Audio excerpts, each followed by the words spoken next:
Good morning friends. तो prelims booster का पहला टॉपिक देखते हैं जो कि है नेशनल क्लाइमेट वल्नरेबिलिटी असेसमेंट। तो जो हमारी ministry of science and technology है उनके अंडर आपको पता है एक department of science and technology आता है। तो उन्होंने एक स्टडी किया, एक फ्रेमवर्क बनाया बेसिकली, जिसका नाम है नेशनल क्लाइमेट वल्नरेबिलिटी असेसमेंट। इस रिपोर्ट का टाइटल क्या है? Climate vulnerability assessment for adaptation planning in India using a common framework. तो इस रिपोर्ट को उन्होंने रिलीज़ किया और इसके बेसिस पर उन्होंने बताया कि इंडिया में ऐसे कौन से डिस्ट्रिक्ट्स और स्टेट्स हैं जो सबसे ज़्यादा क्लाइमेट चेंज जो हो रहा है उससे वल्नरेबल हैं। सबसे ज़्यादा खतरा कौन से एरियाज़ में है इंडिया में, ये रिपोर्ट उसके बारे में बताती है। तो बैकग्राउंड है कि जो हमारा डीएसटी है, department of science and technology, वो दो ऐसे जो है मिशन जो है वो अपने इम्प्लीमेंट कर रहा है national action plan on climate change के तहत। तो उसमें से जो दूसरा मिशन है बेसिकली वो जो है उसने इंडिया को एक तरह से ये रिपोर्ट एक तरह से जो है डेडिकेट किया है और बताया है कि कौन कौन से एरियाज जो हैं वो जो है क्लाइमेट चेंज के लिए वल्नरेबल हैं। तो अब नीड क्या थी इसकी? ये वल्नरेबिलिटी असेसमेंट इसलिए इंपॉर्टेंट है सो दैट हम कंपैरिजंस कर पाएँ और सूटेबल अडेप्टेशन प्रोजेक्ट्स बना पाएँ और प्रोग्राम्स बना पाएँ सो दैट इन एरियाज़ को क्लाइमेट चेंज के वजह से जो डिज़ास्टर्स आ सकते हैं या भी जो वाटर लेवल राइज हो सकता है उस हम सिचुएशन से बचा सकें। अब अभी तक क्या होता था कि हम जब भी कोई क्लाइमेट जो हमारे ये वल्नरेबिलिटी असेसमेंट करते थे वो हम सिलोज में करते थे, मतलब अलग अलग एरियाज़ की करते थे। तो नेशनल लेवल पर ऐसा कुछ कभी हुआ नहीं था। तो अब जब ये नेशनल लेवल पर हो गया तो स्टेट्स और डिस्ट्रिक्ट्स की आपस में कंपैरिजन करना ईजी हो गया है। अब पहले नहीं हो पाता था कंपैरिजन, तो उससे डिसीजन मेकिंग कैपेबिलिटीज़ पे प्रॉब्लम आती थी। अब देखते हैं फाइंडिंग्स क्या है इसकी। असम, बिहार, झारखंड जो है वहाँ पर 60% ऐसे डिस्ट्रिक्ट्स हैं जो कि हाईली वल्नरेबल हैं क्लाइमेट चेंज से। ऐसे 8 ईस्टर्न स्टेट्स हैं जो हाईली वल्नरेबल हैं, जैसे कि झारखंड, मिजोरम, उड़ीसा, छत्तीसगढ़, असम, बिहार, अरुणाचल प्रदेश और वेस्ट बंगाल। तो मोस्टली आप देखो eastern part of the country जो है वो सबसे ज़्यादा प्रायोरिटाइज करने की ज़रूरत है सो दैट वहाँ पर अडेप्टेशन इंटरवेंशंस की जा सके और उनको क्लाइमेट चेंज के खतरे से बचाया जा सके। पॉलिसी मेकर्स को हेल्प होगा इससे ताकि वो अप्रोप्रिएट क्लाइमेट एक्शंस ले सकें और क्लाइमेट वल्नरेबल कम्युनिटीज़ जो हैं उनके लिए अलग से अच्छे प्लान लेके आए हम उनको क्लाइमेट चेंज के खतरे से बचाने के लिए। नेक्स्ट टॉपिक है international day for monument and sites. तो जो कल अप्रैल 18 जो है उस दिन international day for monuments and sites जो है वो सेलिब्रेट किया जाता है और इसको हम वर्ल्ड हेरिटेज डे भी कहते हैं। तो इस बार का थीम जो था वो था कॉम्प्लेक्स पास्ट डाइवर्स फ्यूचर्स। तो ग्लोबली जो ये ICOMOS, international council on monuments and sites, ये एक एनजीओ है बेसिकली, ये इस डे को प्रमोट करता है। और इंडिया में 38 ऐसी यूनेस्को वर्ल्ड हेरिटेज साइट्स हैं और इंडिया जो है वो चाइना, इटली, स्पेन, जर्मनी और फ्रांस के बाद जो है 6वीं सबसे बड़ी जो कंट्री है जहाँ पर सबसे ज़्यादा यूनेस्को वर्ल्ड हेरिटेज साइट्स हैं। ठीक है, अब वर्ल्ड हेरिटेज डे क्यों सेलिब्रेट किया जाता है? इसको 1983 में यूनेस्को ने अप्रूव किया था कि इकोमोस के प्रपोजल के ऊपर अप्रूव किया गया था 1983 में कि हम अप्रैल 18 को जो है वर्ल्ड हेरिटेज डे सेलिब्रेट किया करेंगे, जिससे कि हम कल्चरल इंपॉर्टेंस जो है उसको हम प्रमोट कर सकें।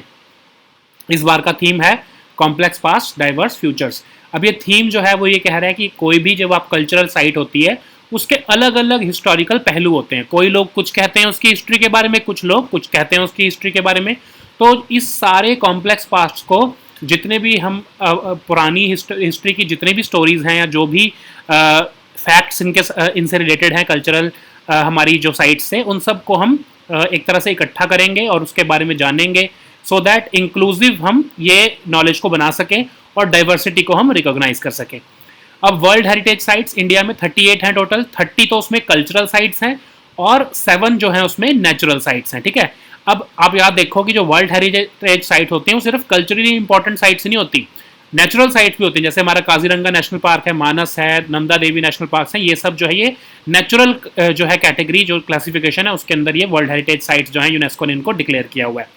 कल्चरल तो होते ही है, तो आपको पता ही है।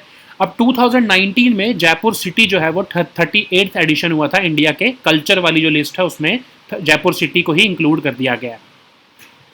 अब इकोमोस क्या है? इकोमोस एक एनजीओ है, ग्लोबल मॉन्यूमेंट कंजर्वेशन बॉडी है। ये एक एडवाइजरी बॉडी है यूनेस्को के लिए यूनेस्को की जो कि कल्चरल हेरिटेज, जो ये हमारी कल्चरल वाला जो क्लासिफिकेशन होती है उसमें एडवाइजरी बॉडी है जो वो इकोमॉस है। 1965 में इसको वॉर्सो में, जो पोलैंड में है, वहाँ पर इसको फाउंड किया गया था और वेनिस चार्टर के थ्रू इसको जो है वो बनाया गया था।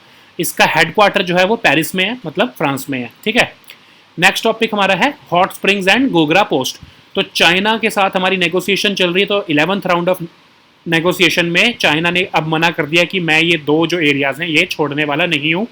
अब इंडिया को बोला है कि जितना आपके साथ नेगोशिएशन हो सकती थी बस अब वो हो गई है, इसके बाद हम ये दो पोस्ट तो छोड़ने वाले नहीं हैं। तो ये दो पोस्ट हैं हॉट स्प्रिंग्स और गोगरा पोस्ट। अब ये PP-15 और ये PP-17 है। अब ये PP का मतलब क्या होता है? Patrolling point. ठीक है, ये भी देखते हैं आगे कि ये क्या चीज़ होती है।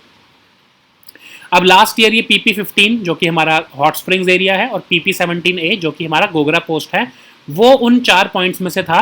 ये दोनों उन 4 पॉइंट्स में से थे जहां पर सोल्जर्स के साथ जो है वो आई टू आई जो है हमारे इंडिया और चाइना के सोल्जर्स आ गए थे। ठीक है, अब ये दोनों एरियाज क्यों इंपॉर्टेंट है? अब ये हमारे दो पेट्रोलिंग पॉइंट्स हैं, बहुत सारे पेट्रोलिंग पॉइंट्स में से ये दो पेट्रोलिंग पॉइंट्स हैं जो कि हमारा चाइना स्टडी ग्रुप जो है वो डिसाइड करता है। अब ये चाइना स्टडी ग्रुप जो है ना, इसके बारे में आपको मैं नोट्स में थोड़ा सा और इलेबोरेट करके इसको और ज़्यादा दिखूंगा, इसके बारे में आपको बताऊंगा अभी आगे।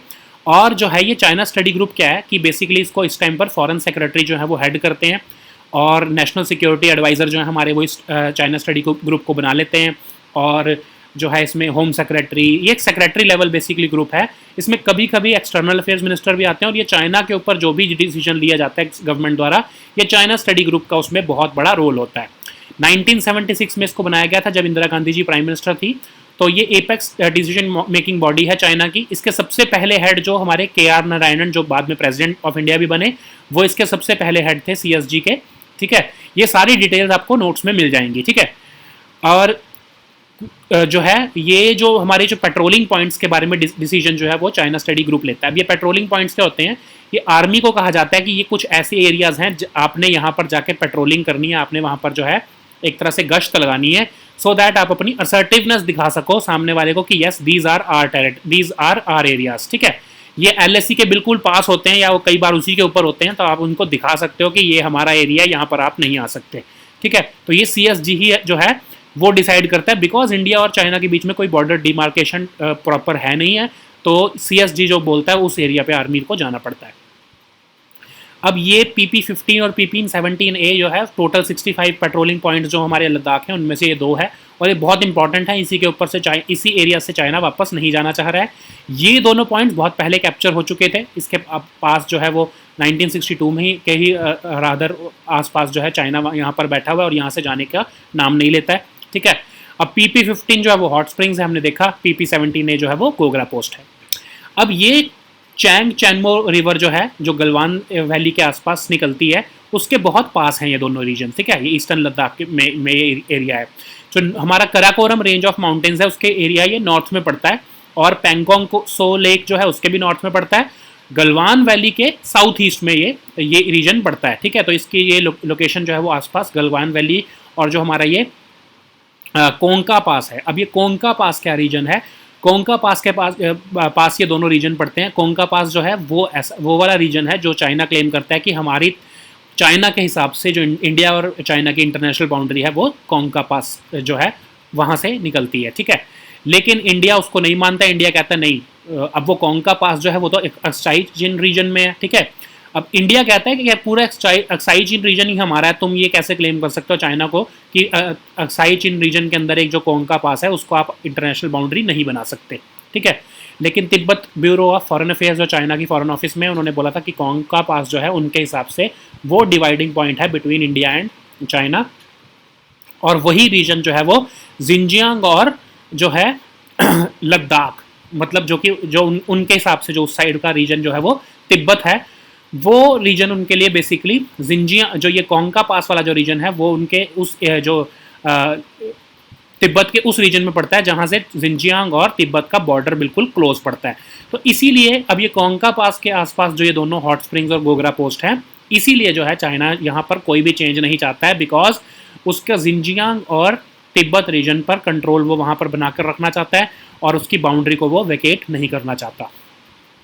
अब ये मिलिट्री के लिए इतने सिग्निफिकेंट क्यों है? क्योंकि ये साउथ ईस्ट, बिल्कुल गलवान वैली के साउथ ईस्ट में पड़ते हैं रीजन, ठीक है। और हमारी जो ऑफिशियल हिस्ट्री है 1962 की, उन्होंने कहा था कि वैसे तो ये रीजन से कभी भी चाइना ने कोई ऑफेंसिव हमारे लिए कोई अटैक नहीं किया है, क्योंकि चाइना जो है वो वहाँ पर अपनी जो है प्रभुता बनाकर रखना चाहता है, और साई चीन जो हाईवे है वो उसको पर वो अपनी एक तरह से डोमिनेंस बना के रखना चाहता है, सो दैट वो जिंजियांग और तिब्बत की जो बाउंड्री है उस पर कंट्रोल बनाकर रख सके, ठीक है। लेकिन उसी हिस्ट्री में ही कहा गया है कि इंडिया अगर चुशुल सेक्टर को एक तरह से अगर उस पर कब्जा कर ले, तो चाइना जो है उसकी एक बहुत बड़ी जो हमारी नब्ज उनके हाथ, हमारी उनकी जो नब्ज है ये कोंका पास, वो हमारे लिए एक तरह से विजिबल टेरिटरी में आ जाएगा और हमको एक स्ट्रेंथन पोजीशन पे हम आ जाएंगे। तो उन्होंने कहा है कि हमारी टारगेट जो है वो चुशुल पास को बेसिकली कैप्चर करना होना चाहिए in case of a war, of course, ठीक है। फिर हॉट स्प्रिंग जो है वो 1962 के कन्फ्लिक्ट के बाद भी बहुत ज़्यादा उनके लिए इंपॉर्टेंट रहा है। वो वहाँ पर बार बार पेट्रोलिंग करते हैं और उनका इवन कंपनी हेडक्वार्टर भी वहाँ पर जो है उन्होंने बना रखा है। क्यों बना रखा है आपने देखा, क्योंकि उनको लिए वो जिंजियांग और तिब्बत की जो बॉर्डर है वो बहुत इंपॉर्टेंट है, उसके पास पड़ता है वो बिल्कुल, इसलिए उनके लिए ये हॉट स्प्रिंग्स और गोगरा पोस्ट जो है वो इसके ऊपर कोई नेगोशिएशन करना ही नहीं चाहते, क्योंकि उन्हें पता है कि वो एरिया वो बिल्कुल नहीं छोड़ने वाले in the interest of Xinjiang and Tibet. Next topic है एक्स्ट्राडिशन ऑफ नीरव मोदी। तो यूके की जो होम सेक्रेटरी है प्रीति पटेल, उन्होंने अप्रूव कर दी है एक्स्ट्राडिशन नीरव मोदी की, और अब उनके पास, नीरव मोदी के पास सिर्फ 14 दिन का टाइम है, अगर वो हाई कोर्ट को अप्रूव कर सकते हैं, जो है अप्रोच कर सकते हैं यूके के। अगर वो नहीं अप्रोच करते हैं तो उनको जो है यूके जो गवर्नमेंट है वो उनको एक्स्ट्राडिट करके इंडिया भेज देगी, ठीक है। अब एक्स्ट्राडिशन क्या होता है, ये एक लीगल प्रोसेस है जिसमें एक पर्सन ट्रांसफर किया जाता है एक कंट्री से दूसरी country without the person consent, ठीक है, उसके कंसेंट के बिना। अभी एक्स्ट्राडिशन जो नीरव मोदी की अगर होगी तो वो उसके कंसेंट के साथ थोड़ी होगी, उसको ज़बरदस्ती वहाँ से भेजा जाएगा। और डिपोर्टेशन के जो है, अनलाइक डिपोर्टेशन, जो ये एक्स्ट्राडिशन होता है ये जुडिशियल प्रोसेस होता है। जो डिपोर्टेशन होता है वो तो एग्जीक्यूटिव प्रोसेस होता है। अब डिपोर्टेशन क्या होता है कि अगर आप समझ लो यूके की गवर्नमेंट, यूके में आप चले गए, वहाँ पर आप एयरपोर्ट पे उतरे, आपके पास वीज़ा ही नहीं था, तो वो आपको डिपोर्ट कर देंगे। तो उनकी गवर्नमेंट ने ही वो अपने हिसाब से फैसला ले लिया है। लेकिन अगर आप वहाँ पर चले गए, आपके पास वैलिड वीज़ा भी है, लेकिन आप इंडिया में कुछ क्राइम करके गए, जैसे नीरव मोदी क्राइम करके गया है, तो वहाँ पर जब ये उनको भेजना होगा तो जुडिशियल प्रोसेस जो है सारे, क्योंकि नीरव मोदी वहाँ की जुडिशरी को अप्रोच कर लेगा, तो पूरा जुडिशियल प्रोसेस जब तक कंप्लीट नहीं हो जाता, जुडिशरी जब तक नहीं कहती, तब तक वहाँ से वो उनको नहीं भेजा जाएगा।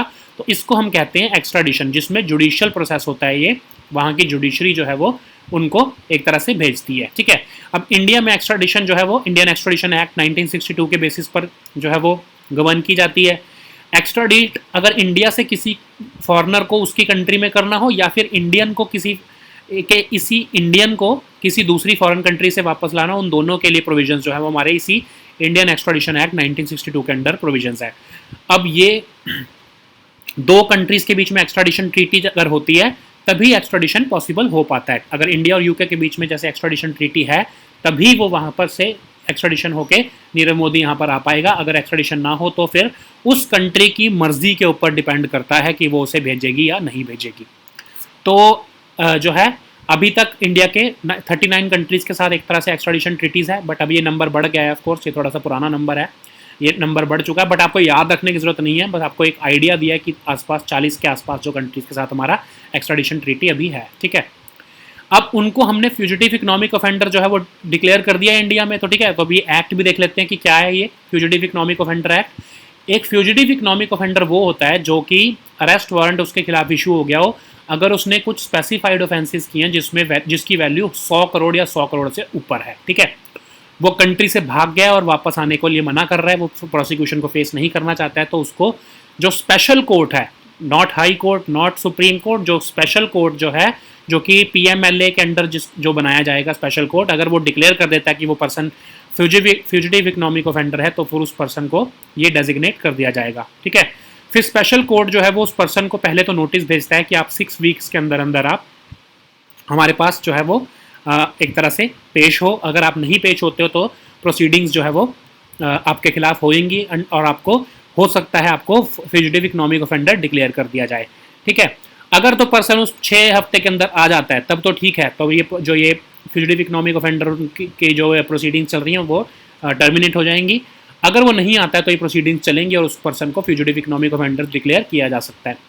जब तक ये प्रोसीडिंग्स चल रही हैं तब तक जो है मतलब जो है हमारी जो इन्वेस्टिगेशन एजेंसीज जो हैं वो उस पर्सन की प्रॉपर्टीज़ को प्रोविजनली अटैच कर सकती हैं। ठीक है, तो ज़रूरी नहीं है आपको कोर्ट के ऑर्डर की ही वेट करनी है, उससे पहले भी जो है इन्वेस्टिगेटिव एजेंसीज जो हैं वो प्रोविजनली अटैच कर सकती हैं उस पर्सन की प्रॉपर्टीज़ को। ठीक है, अब उस जो जिस पर्सन को FEO डिक्लेयर कर दिया जाता है या फिर उस या वो पर्सन या उसके साथ उससे एसोसिएटेड कोई भी कंपनी जो है उसके वो कभी भी कोई सिविल क्लेम्स जो है वो अपनी फाइल नहीं कर सकती against the properties which are attached of that person और दैट कंपनी। ठीक है, नेक्स्ट टॉपिक है वाइटेस्ट पेंट। तो हम एक US के कुछ रिसर्चर्स हैं, उन्होंने वाइटेस्ट पेंट जो है उसको एक तरह से बनाया है अभी रिसेंटली, और कहा जा रहा है कि वो इतना ज़्यादा कूल कर देगा आपके एक तरह से एरिया को या बिल्डिंग को जितना कि ताकि आपको एयर कंडीशनिंग की ज़रूरत ना पड़े। अब ये बनाया किससे गया आपको याद रखना है, बेरियम सल्फेट से बनाया गया है इसको। ये वाइट रखता है और जो है एक तरह से लाइट को ये रिफ्लेक्ट कर देता है, तो उससे क्या होता है जो बिल्डिंग्स हैं वो ठंडी रह पाती हैं। और कहा जा रहा है कि रात के टाइम पर तो ये 19 डिग्री फ़ारेनहाइट कूलर कर देगा उन सर्फेसिस को, और दिन में जब सबसे स्ट्रॉन्ग सनलाइट होती है नून आवर्स के टाइम पर तब ये 8 डिग्री फ़ारेनहाइट तक जो है वो ठंडा रख सकता है जो आपकी सराउंडिंग्स को। ठीक है, तो सिर्फ इसमें आपको याद रखने वाले कौन सा चीज़ है, बेरियम सल्फेट। बेरियम सल्फेट से बना है ये पेंट। तो नॉर्मल पेंट्स जो होते हैं वो कैल्शियम कार्बोनेट से बने होते हैं, लेकिन ये बेरियम सल्फेट से बना है, इसलिए जो है ये वाइटेस्ट पेंट जो है ये हमारे लिए बिल्डिंग्स के लिए बहुत अच्छा है, एक तरह से कूल ऑफ करने के लिए ये बहुत हेल्पफुल है। ठीक है, सो ये आज के हमारे टॉपिक्स थे। We'll meet next time with new topics. Until then good bye and take care.